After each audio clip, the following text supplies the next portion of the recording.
For those of you who are just getting to know us, I'm Heather. And I'm David. From Zen Rose Garden. Home of Zen Ed Academy. We built Zen Rose Garden in 2008 to help people through some of the hardest traumas and emotional upsets of life. So we are bringing you some feel good and support today. Absolutely. So we do have a quick offer at the end for those of you who want more. As well as some free stuff, just to say thank you for hanging out with us. So stick around for that.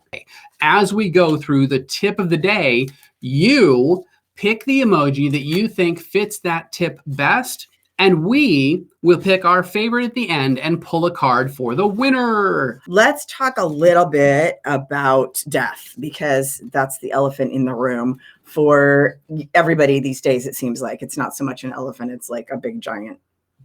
That's not an elephant. Crashing thing. That's a whale that's in public. So let's talk about, let's talk about the whale in the room. The whale in the room. So we have a lot of personal traumas that are happening. And yesterday morning, we had to say goodbye to our Zen Rose Garden mascot, our 12-year-old Shepherd Husky mix, Aria. And there were events leading up to that were very emotional for us. And I spent my entire Mother's Day crying in the garden. So we've known this was coming for a bit and have been waiting for,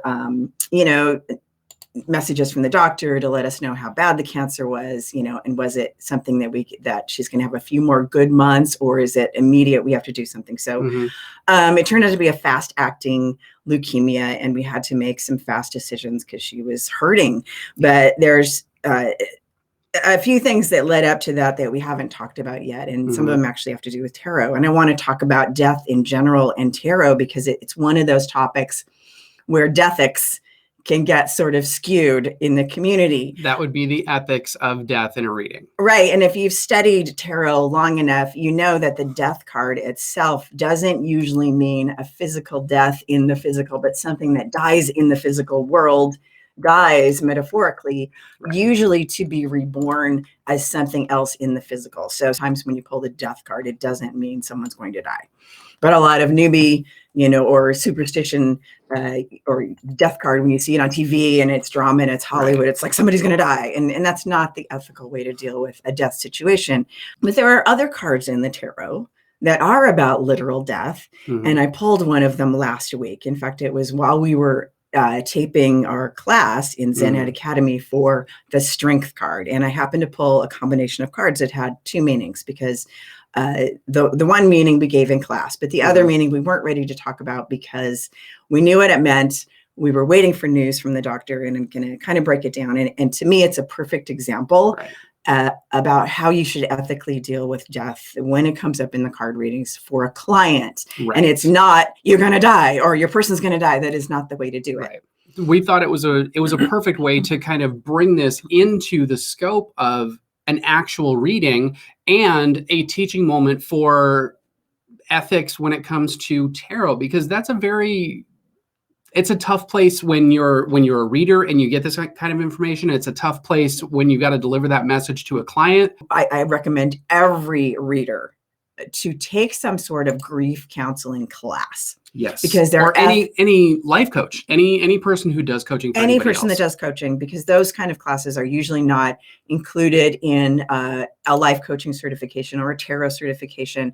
I had it included in my spiritual counseling degree, but that's because that's what I do. But a grief counseling class is something that every helper in the intuitive arts should take, because there's an ethical way to deal with grief and pending trauma that most tarot readers don't learn. And it's a tool that you really, really do want in your tool belt, because these kinds of things and traumas and things like that, they're going to come up eventually. Even if you're on the surface stuff and you're just doing light stuff, you're still going to have that come across your desk at some point. So we deal with death and grief differently in our real world, just in family, when we're not trained. And we sometimes say stupid things that are the wrong thing to say. But we don't know. And they might be prolonging the grief. We don't want to say those things in a tarot session. We don't want to say those things as a life coach, but sometimes we don't know what those things are. And you're well-intentioned, your heart is in the right place, but you don't have the actual information or the skill set. Let me give you a quick example of what one of those might be. It might be,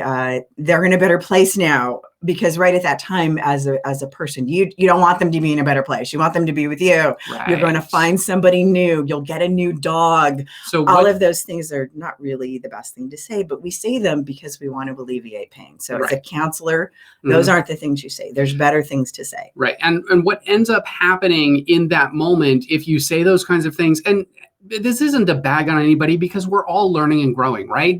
But if you say those things inadvertently, what you're actually doing, and here's kind of why it's more beneficial to have these kinds of tools in your tool belt, is if somebody's going through a grief process or getting ready for a grief process or having something happen that's traumatic and they're grieving, you're dismissing and invalidating the process that they're going through right then or unintentionally. You're not intending to do it, but that tends to happen. And that's why it's really important to have these kinds of tools in your tool belt as you choose to continue evolving. So anyway, that being said, there are other cards in the tarot other than the death card itself, right? That are about literal death. Right. And we pulled one of them last week, like I said, in this spread that we were using as an example in Zen Ed Academy, our school, where we were teaching about the strength card, which is this card right here. And the question, the whole lesson was about the strength card and what it means and all of that, which we went pretty deep into the strength card. Right. So we pulled some supporting cards for it. So there are more subtle and hidden death cards in the tarot because we need as readers, and here's why I think that is, because we need as readers, we need to gain a base of ethics, right? And tact and calm before we start to learn some of those other death cards, death meanings really that are in the tarot. A lot of them are in the swords cards, big surprise. And often they come up as combinations of cards. And here's why I advocate for learning reversals right from the beginning, or learning a system to start learning reversals right from the beginning as a beginning tarot reader, where a lot of teachers will say, don't learn reversals till later, it's hard enough. And then you end up kind of learning them wrong or getting lazy with them. Or just throwing them out altogether because they're too hard. And here's why, because they a lot of those meanings that are deeper, once you gain maturity as a reader, are in the reversals. So I'll give you a general rule. I've talked about this before. Reversals in general are going to weaken or delay the meaning of the upright card, which holds basically true and is a good placeholder until you get better. If you don't remember anything about reversals, remember that. And that alone will give you a good foundation to build on when you're ready to evolve your reversal skills. But like I said, it really isn't that simple, because the reversals can mean various things. And I don't like when a lot of teachers will give you like 5 options for reading reversals, because I think it confuses you. Because one of the things I hear some teachers saying is that reversals are inverted energy. But with many of the reversals, I'd say quite a bit, the energy is actually the opposite in reverse. It's out of control. It's explosive. It's ridiculous. So weakens or delays is basically the opposite, right? It's like, okay, whatever is the main meaning of the card, the opposite is going to be the opposite of that, which could be explosive energy or it could be inverted energy. That basically works as a good foundation to build from, and using intuitive hits as well, right? Right. Because you're always going to rely on your intuition. You're going to know the meanings of the cards and also rely on your intuition. So I'm going to show you the cards that I pulled for our class last week, and how when we pulled them, we knew there was another meaning to them, because for these 3 cards that we pulled, there's more than one reversal meaning. For a lot of the cards, there's only one meaning for the reversal, but for these particular ones, there wasn't. So there was the Page of Swords reversed. And here's the meaning that we didn't say in our class, but I want to talk about now because I'm ready to talk about it. And I'll tell you how you would approach this situation with a client ethically. Right. So the Page of Swords reversed, and our question was, what do we need to be strong about right now in our life? And the other reversal meaning of the Page of Swords reversed is that it's an unforeseen illness. It's something that's coming out of nowhere. You have no warning and there's nothing you could have done about it. Well, it happened to be when we were filming the class that we were waiting on the information about how bad our illness was, what we need to do. So we didn't know. There was nothing we could do. And it did seem like it came out of nowhere. It did, because it was a fast-acting leukemia. Right. So the card that was in the center, which was basically, what do we need to do now? Was the 4 of Swords reversed. Okay, and this both of these cards are examples of the reversal meaning being explosive energy. Because the Page of Swords upright is you're looking for, it's about warning. You're looking for signs. It's kind of quiet. It's almost like a spy card where you're seeing where things are. So it's quiet and you're observing. But reversed, it's like, boom, something comes out of nowhere. So these are two cards where that reversal rule that I see a lot of teachers throwing out there does not hold true at all. So the Four of Swords reversed. I'll tell you upright first. The Four of Swords upright is about, you're in this quiet moment of meditation. The knight is thinking very seriously about life or death and what they want to do. But it's quiet meditation. But reversed, it's explosive. One of the meaning, because it had to do with Arya, we were waiting, was that you're going to lose a soldier very soon, and you need to prepare. Yeah. You need to make preparations for the pending event that's going to happen. So that's one of the hidden death cards in the tarot, is the Four of Swords reversed.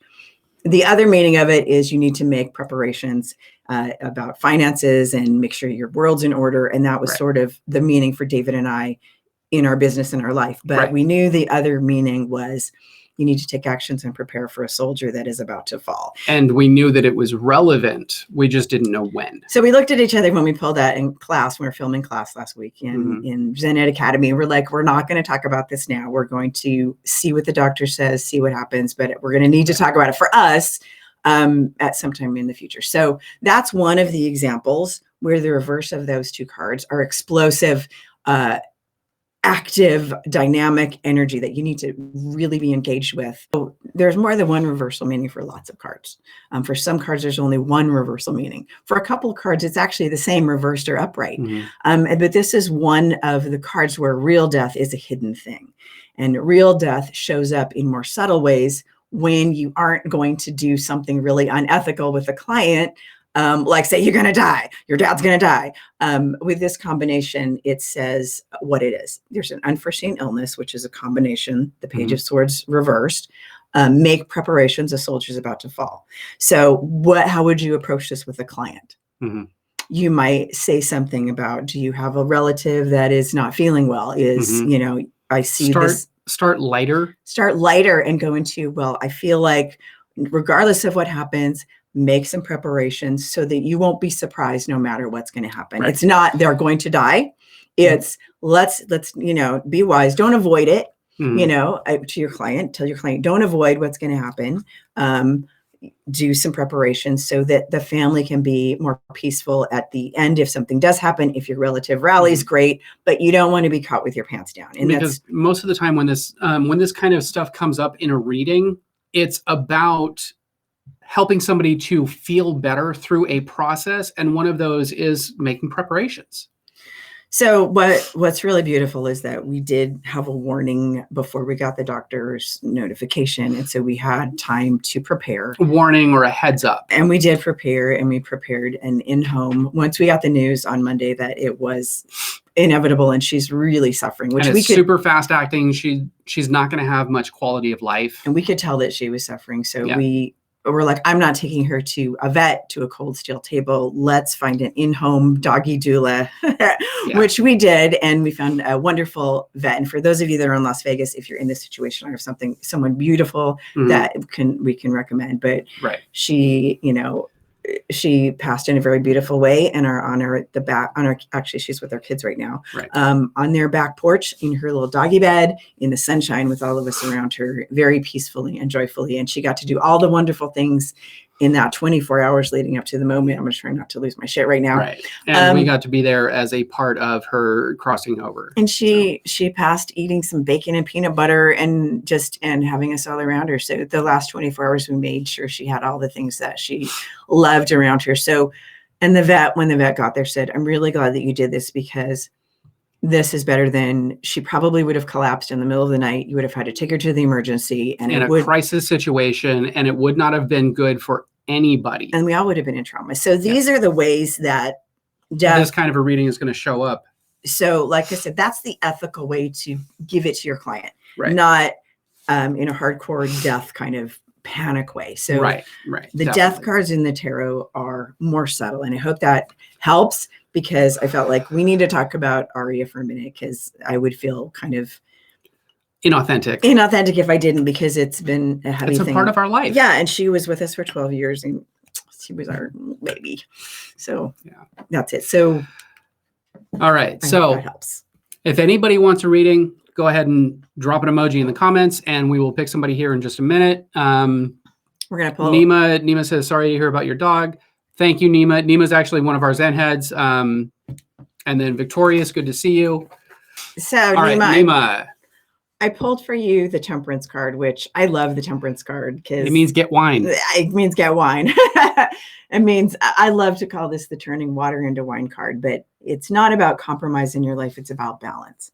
So it's about finding balance right now in your life and making sure that it is in line with your truth. Because sometimes we make compromises that are not in line with our truth. And that's called codependence. It's not called compromise. So the Temperance card today, I think, is telling you to consult with a divine, because I love the big angel, right? He's like wonderful. With the red wings, he always reminds me of Archangel Uriel. And he's got hair, Nima.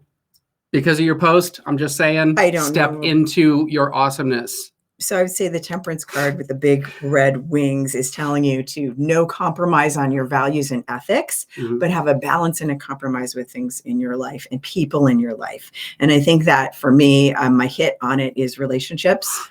You've got to have some hard no's on some things. And make sure that you are giving. I feel like now going to a personal level, I feel this is about relationships coming in. A hard no on things that are against your ethics. Yes, please. A hard no is good on things where you have to be the one in charge of the relationship. Make sure that it's a 50-50 is always hard, right? So like sometimes you got to be 40-60. Sometimes you got to be, 40-60 the other way. But to me, 50-50 is bullshit. 100. You got to be 100% into it for you. If you're showing up with half of yourself, you're missing another half of yourself somewhere else. And I think, let me clarify. I mean, sometimes one of you is in bed with a cold and you need to make chicken soup. But if they're not there for you when you have a cold and making chicken soup for you, then it's not balanced. So that's when what I feel like this is more in relation to coming relationships, which Temperance doesn't usually show up in that way so much for relationships, but I feel like that's what it is about. For you. And I feel like you can turn the water in your life into wine, which is bring in, if you make the hard no's. If you call it when you need to, you're going to turn the water relationship into the wine relationship. And that's what you want. You really just said that. Yes, because it's the turning water into wine. So you can either get hydrated or get crunked. No more scrubs, girl. That's what I'm saying. Okay. So I just got all right. Next, we've got Victorious and then Rakia. Okay. So Victorious, I got the Chariot for you. Which I love how these major arcanas are popping in. So I'm really loving doing readings for you guys this morning because it's helping me. Sometimes you guys help us more than you realize. Yeah. So the Chariot is a wonderful card because it can be about when it's in a bad way, it can be about ego. But I like to think of this card as about hubris, about our stick-to-itiveness, our ability to have faith in our abilities, our ability to have faith in our abilities, and with a ridiculous amount of optimism. And our ability to ride forward.